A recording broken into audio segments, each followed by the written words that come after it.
नमस्ते class 10th। आज आपका 5वां दिन है। हम लोगों ने अभी तक 8 वीडियो डाल चुके हैं क्लास 10th पॉलिटिकल पार्टी। जो भी नए बच्चे होंगे उन्हें समझना चाहिए कि बहुत सारा वीडियो हम लोग ऑलरेडी अपलोड कर चुके हैं। आपको देखना चाहिए, नोट्स बनाते चले आना चाहिए।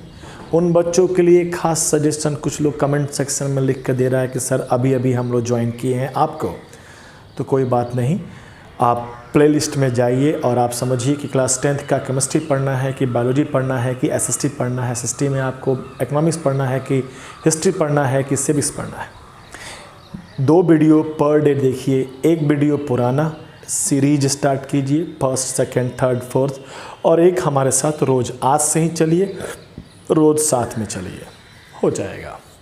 ठीक, तो चलिए बिना समय गंवाए हम लोग फटाफट रीकैप करते हैं। होपफुली आज हम लोग कंप्लीट कर देंगे। ठीक, यानी हम लोग 5 क्लासेस में हम लोग एक चैप्टर बड़े आराम से कंप्लीट कर सकते हैं। और आपको लगना चाहिए कि with in 5 to 10 minutes her point को हम लोग रिपीट कर सकते हैं। शुरुआत करते हैं political party. Party meaning group of people जो एक कॉमन एजेंडा पे मिलते हैं, देश को चलाना है। पॉलिटिकल पार्टी, ऐसे ग्रुप एक नहीं बने, बहुत सारे बन गए। बहुत सारे बने तो सब ने अपना अपना आइडियोलॉजी लोगों के सामने रखा। उसमें कुछ आते हैं, उसमें एक वर्ड बना क्या, मैनिफेस्टो। अकॉर्डिंग टू मैनिफेस्टो हर पॉलिटिकल पार्टी अपना अपना स्टैंड कि वो किसके साथ है, क्या करना चाहता है, सब बताता है। थोड़ा आगे बढ़ते हैं तो पॉलिटिकल पार्टी के 3 कंपोनेंट हैं, लीडर है, एक्टिव मेंबर है और फॉलोअर्स हैं। फॉलोअर्स गरीब लोग, ठीक, बिना अपना बुद्धि विवेक वाले लोग। और थोड़ा आगे बढ़ते हैं, फंक्शंस की बात करते हैं। इलेक्शंस कराना, बहुत सारे पॉलिसीज़ में से फॉर्मलाइज्ड करना, लॉ बनाना, फॉर मेकिंग लॉ, गवर्नमेंट का फॉर्मेशंस करना विथ डिफरेंट मिनिस्ट्री, ऑपोजिशन का फॉर्मेशन। आज देश में कौन सा टॉपिक चलना चाहिए, that is formalised by political party. ठीक, एंड लास्ट, लोग डेमोक्रेसी से कनेक्टेड रहें, पॉलिटिकल पार्टी के छोटे छोटे कार्यालय बीच के लिंक बनते हैं। Done. After that, why do we need political party, वहाँ पर काफ़ी अच्छे से 2 बातों में डिफरेंस कराया गया था। एक सिंगल एमएलए, एक सिंगल एमपी, और एक पॉलिटिकल पार्टी में डिफरेंस होता है। This political party is the group of all those MLA and MPs. ठीक, एक एमएलए और एक एमपी सिर्फ और सिर्फ अपने जीते हुए अपने क्षेत्र के लिए अकाउंटेबल है, बाकी किसी के लिए नहीं। एक पॉलिटिकल पार्टी जो कि ग्रुप है, जैसे ही ग्रुप बना तो कई सारे क्षेत्रों को मिला लिया गया।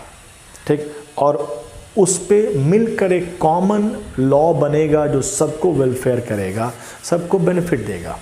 इसके लिए ज़रूरत है हमको पॉलिटिकल पार्टी का। विदाउट पॉलिटिकल पार्टी हम लोग सर्वाइव ही नहीं कर सकते। फिर हम लोगों ने पार्टी सिस्टम की बात की। 1 party system China, 2 party system America, multi party system India. Due to because of huge biodiversity, huge diversity, social diversity. ठीक, हम लोगों को एक पार्टी या 2 पार्टी में पेट नहीं भरेगा, पार्टी ही पार्टी चाहिए। डन। इलेक्शंस कमीशन इंडिया में डिसाइड करता है कि कौन स्टेट पार्टी बनेगा, कौन नेशनल पार्टी बनेगा। For that there are some norms, नियम कानून है। ठीक, रजिस्टर किया जाता है, सिंबल दिया जाता है, यूनिक सिंबल जो उन्हें रिप्रेजेंट करता है लोगों के सामने। ठीक, स्टेट पार्टी हो या नेशनल पार्टी हो, 6% वोट उन्हें लाना पड़ता है इलेक्शंस में। आसान बात कह रहे हैं। और बात करें तो 2 सीट स्टेट में, 4 सीट नेशनल में निकालना जरूरी होता है। एमएलए एमपी का कंसेप्ट है, विधानसभा और लोकसभा का कंसेप्ट था। डन। और आगे बढ़ते हैं।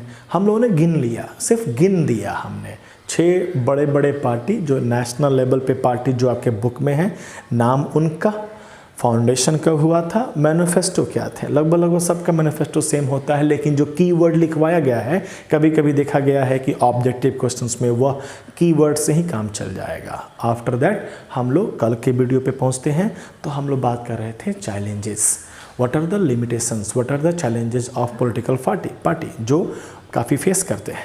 तो उसमें से इंटरनल डेमोक्रेसी था कि अंदर कोई चुनाव उनाव नहीं होता है for top position. Dynastic succession मतलब वंशवाद, भाई भतीजावाद कि पार्टी का सबसे टॉप मोस्ट पोजीशन कौन एक्वायर करेगा, भाई करेगा, भतीजा करेगा, घर के लोग करेंगे, एक ही परिवार चलाएगा, राजा का बेटा ही राजा बन के आगे बढ़ते चला जाएगा। नहीं होना चाहिए। जो काबिल है उसको मिलना चाहिए। फिल्मों तक रह जाता है, कुछ रह जाता है, ठीक हो नहीं पाता है, काफ़ी सारे प्रॉब्लम्स हैं। एंड तीसरा मनी एंड मसल्स पावर, पैसा का लगना पॉलिटिकल पार्टी में और क्रिमिनल्स वगैरह लोगों का पॉलिटिकल पार्टी में आना हार्मफुल होता है। किसके लिए? पॉलिटिकल पार्टी के लिए। किसके लिए? वो जो नॉर्मल लोग हैं जो चुनाव लड़ सकते थे, लेकिन एक क्रिमिनल सामने खड़ा हो गया है, वो उनको मार ही देता है। बिहार में तो अक्सर हो जाता है, मर्डर, चुनाव का सीजन शुरू, मर्डर का सीजन शुरू हो जाता है, लोग अपना रास्ता क्लियर करना स्टार्ट कर देते हैं। तो ये काफ़ी बड़ा प्रॉब्लम है। यहाँ तक हम कर चुके थे। अब आगे देखिए, last one, no meaningful choices to the voters. Number 4 लिखेगा, no meaningful choices to the voters. आइए समझाते हैं। चुनाव जब भी आता है, हर पार्टी का मैनिफेस्टो उठाकर पढ़ने में ऐसा लगता है कि सब तो एक ही तरह का बात कर रहा है। बहुत पहले की बात करते थे तो काफ़ी क्लियरेंस था कि ये पार्टी इस चीज़ को सपोर्ट कर रहा है, ये पार्टी इस चीज़ को सपोर्ट कर रहा है। अब आप एज ए फॉलोअर समझ लो तुमको किसके साथ जाना है। जैसे जैसे समय बीता है वैसे वैसे हर पार्टी ने अपने मैनिफेस्टो को कुछ इस प्रकार से बदल दिया है कि सब लगभग एक जैसे हैं। तो हमारा फॉलोअर काफ़ी कंफ्यूज है कि भाई किस बात पर हम वोट दे दें, किसको दें और क्यों दें। खुद एक वोटर परेशान है इस बात को लेकर कि हम इनको वोट दें तो क्यों, उसको पता ही नहीं कि क्यों वोट दें। तो अल्टीमेटली कुछ अलग मापदंड पे चला जाता है, अपने जाति विशेष चला जाता है कि हमारे जात के हैं क्या, हमारे पहचान के मात्र हैं क्या। जो आया है एक आदमी जादू टोना दिखा रहा है, नोट दिखा रहा है, शराब दिखा रहा है, धमकी पिस्तौल दिखा रहा है, कुछ भी दिखा रहा है, बस हम उसके अनुसार चल जाएं। ऐसा ही होता है, ठीक, क्योंकि लोग भी कंफ्यूज हैं। अगर क्लियरेंस होता है कि ये पार्टी साफ साफ स्पष्ट भाषा में क्या स्टैंड करता है, अलग है, और ये भी बिल्कुल अलग है। अगर दोनों का आइडियोलॉजी मैनिफेस्टो जब सेम है तो फिर दोनों किस बात के लिए आपस में लड़ रहे हैं। हमें एज ए कॉमन पर्सन हम लोगों को नहीं समझ में आता है, तो हम लोग कंफ्यूज रहते हैं। तब हम लोग उन सभी फैक्टर पे ध्यान देना शुरू कर देते हैं जो नॉट एट ऑल रिक्वायर्ड है। जाति विशेष देखना शुरू कर देते हैं कि अपने जात का है तो वोट दे देते हैं, क्योंकि हमारे पास नहीं है ऑप्शंस, तो क्या करें। ये पॉलिटिकल पार्टी का चैलेंजेस है नंबर 1। एक और बात देखने को लगता है कि हमने भाई साहब को वोट दे दिया, भाई साहब जीत गए, भाई साहब जीत गए और कल को जाकर भाई साहब ने पार्टी ही बदल दिया। फिर चुनाव आता है तो फिर वही भाई साहब आता है दूसरे पॉलिटिकल पार्टी से। तो हम कंफ्यूज हैं कि पिछला बार तो इसको दिए थे वोट, इस पार्टी में था तो अब इस पार्टी में चला गया। क्योंकि ये जो कीप शिफ्टिंग है, साफ साफ लगता है कि अभी आजकल तो खूब हो रहा है। आजकल दिखता है कि ये फलाना सेट ऑफ नेता लोग थे, इस पार्टी को बिलोंग करते थे, पता नहीं अंदर क्या हो गया, हम लोगों को बिल्कुल पता नहीं कि अंदर क्या हो गया, वो लोग पार्टी बदल दिया, किसी और पार्टी चला गया। पिछला बार चुनाव हुआ था तो ये ग्रुप ऑफ पीपल इस पार्टी को रिप्रेजेंट करता था, अब वही लोग हैं अब दूसरे पार्टी को रिप्रेजेंट कर रहे हैं। अब हम हो रहे हैं कंफ्यूज, भाई क्या करें हम। पहले हम इस पार्टी के बातों को समझ चुके थे कि हम इसी पार्टी को वोट दे रहे हैं, क्योंकि ये जो इंसान सामने खड़ा है हमको नहीं पता है कौन है, लेकिन ये इस पार्टी को बिलोंग करता है और हमें इस पार्टी का पूरा आइडियोलॉजी सब बात समझ में आता है। हमने इसको दे दिया, वो जीत गया, चला गया और वो पार्टी बदल दिया। फिर आज आया है वही इंसान, तो हम कंफ्यूज हैं कि ये पहले तो इस पॉलिटिकल पार्टी में था। तो यहाँ पे वोटर को काफ़ी कन्फ्यूज़न है, वोटर नहीं समझ पा रहा है कि हमें किसको देना है वोट, वोटर नहीं समझ पा रहा है किस पे भरोसा किया जाए। ये बहुत ज़रूरी है, ये बहुत तकलीफ वाला बात है, इसको दूर करना चाहिए। इसको दूर करने का हल्का फुल्का प्रयास भी किया गया है, कुछ लॉ वगैरह बने हैं जो अभी हम बात भी करेंगे कि पार्टी बदल नहीं सकते, आप ऐसे नहीं बदल सकते हैं, अकेले तो बिल्कुल नहीं बदल सकते हैं, ठीक, पूरा ग्रुप लेके भाग सकते हैं तो भाग सकते हैं, दूसरा बात है, ठीक। तो लिखते हैं इस नंबर 4 को, no meaningful choices to voters, इसमें लिख दीजिएगा to voters, to the voters dash लिखिएगा पहला पॉइंट।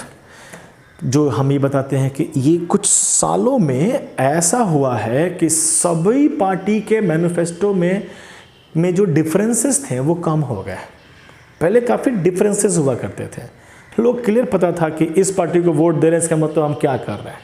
अभी नहीं पता है कि इस पार्टी को वोट दे रहे हैं तो क्या है।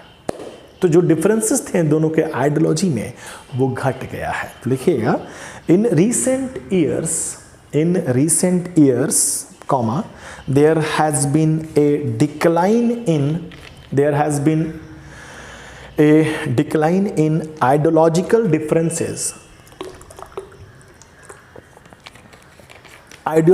differences among parties in most parts of the India की बात कर रहे हैं, आप चाहें तो वर्ल्ड भी कर सकते हैं। दूसरा पॉइंट, इसी में दूसरा point, sometimes people cannot even elect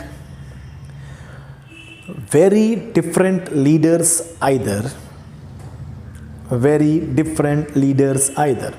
कभी कभी तो लोग चुन भी नहीं पाते हैं इस लीडर को, comma because the same set of leaders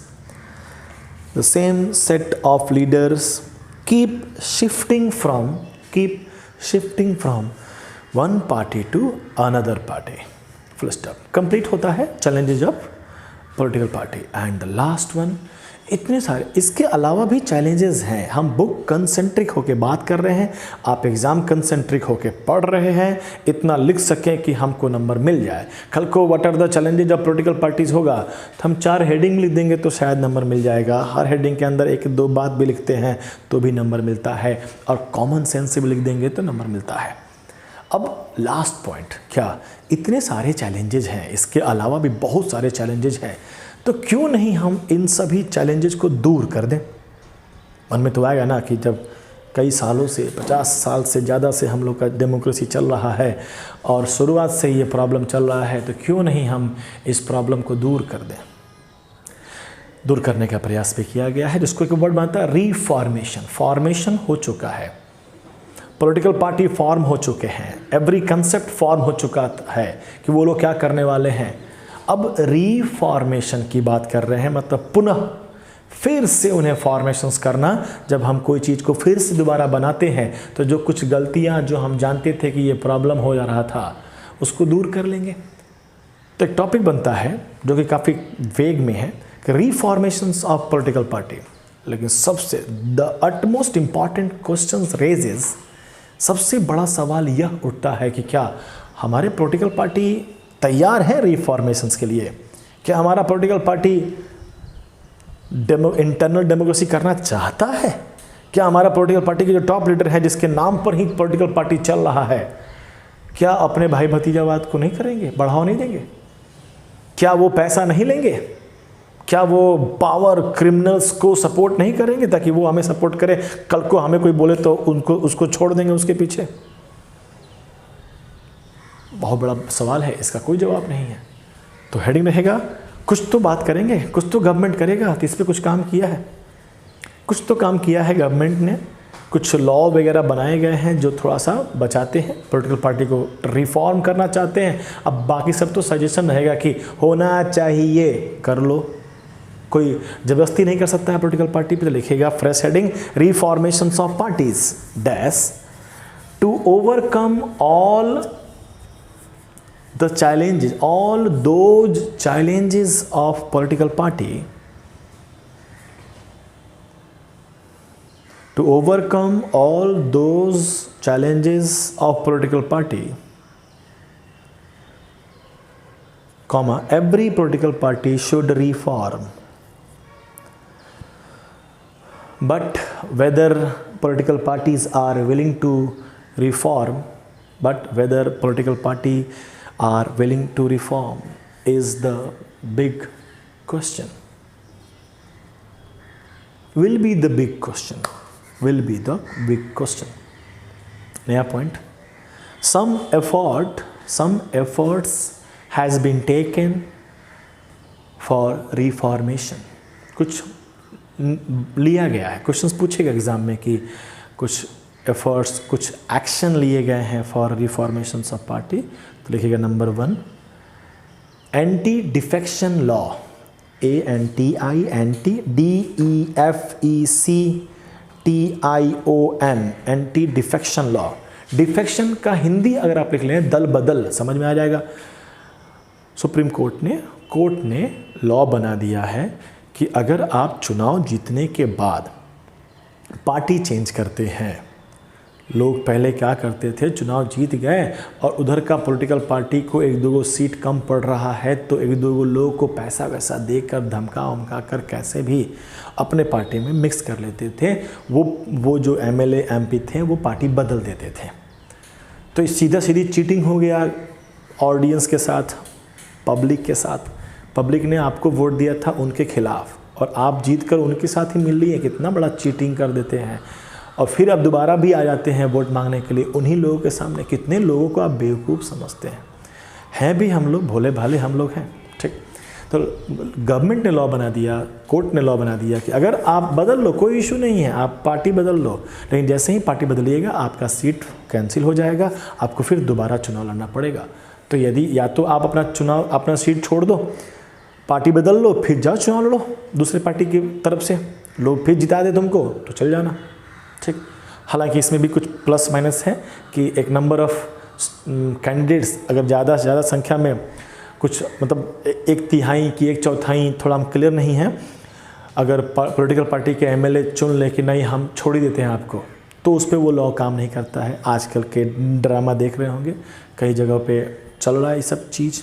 ठीक, कहीं पर सरकार गिर रही है, बनाया सरकार है उसमें चेंजेज हो रहे हैं. ठीक, तो एंटी डिफेक्शन लॉ डैश देखिएगा, to prevent defection so that elected MLA or MP cannot change their party. If they do so, then they will lose the seat. Full stop, paragraph change. सुनने में बहुत अच्छा लगता है, ठीक, लेकिन इसका ड्रॉबैक भी है कि अगर हम MLA बन के आए हैं जिस पॉलिटिकल पार्टी में हैं, वहाँ पहुँचने के बाद हमको पता चला कि मेरा तो कोई सुन ही नहीं रहा है. हम चाहते हैं कि ये हो वो हो, मेरा भी कुछ आइडियोलॉजी है, मेरे में भी बहुत महत्वाकांक्षाएं हैं और हमारी बात है कि भगा दे रहा सा बार हमारा महत्वाकांक्षाओं को देख ले रहा है, तो उनको लग रहा है कि ये तो बहुत बड़ा तो बनने वाला है, इसको अभी से दबा देते हैं. तो हमको गुस्सा आ रहा है. अब हम पार्टी चेंज करना चाहते हैं कि हम ना इसकी बेकार पार्टी है. अब जानने हैं, नाउ वी रियलाइज दैट कि ये पार्टी बेकार है, अब हम पार्टी बदलेंगे तो मेरा सीट ख़त्म. अब इतना बड़ा रिस्क कौन लेगा कि सीट चेंज कर दे. तो हम ना चाहते हुए भी हम को एक तरह से गुलाम बनकर अपने पॉलिटिकल पार्टी में रहना पड़ेगा. ये ड्रॉबैक हुआ, ये हमारे इस नियम का नेगेटिव पॉइंट हो गया. तो पैराग्राफ चेंज कर लिखिएगा, it stops gambling of, it यहाँ है वो law, it stops gambling of money, पैसे का खेल बंद कर देता है. But also make them the slave, SLAVE, slave मतलब गुलाम, ऑफ पार्टी लीडर, पार्टी के लीडर का गुलाम बना देते हैं. ठीक, आप नोट करके डिफेक्शन लिख लीजिए. व्हाट इज डिफेक्शन लिखिएगा, note defection dash changing party allegiance, ALLEGIANCE allegiance from the party on which a person got elected, उस पार्टी से जिससे वो चुना गया था, to a different party. Full stop. ठीक, काफ़ी है. तो हम लोगों ने एक छोटा सा वीडियो बनाया, अभी आपको भागना नहीं है, अब अगला वीडियो आएगा और समाप्त कर दिया जाएगा चैप्टर. ठीक, तुरंत मिलते हैं इसके बाद से, भागेंगे नहीं। 5 मिनट का हम लोग ब्रेक लेंगे, थोड़ा सुस्ताएंगे, उसके बाद फिर आएंगे वापस। धन्यवाद।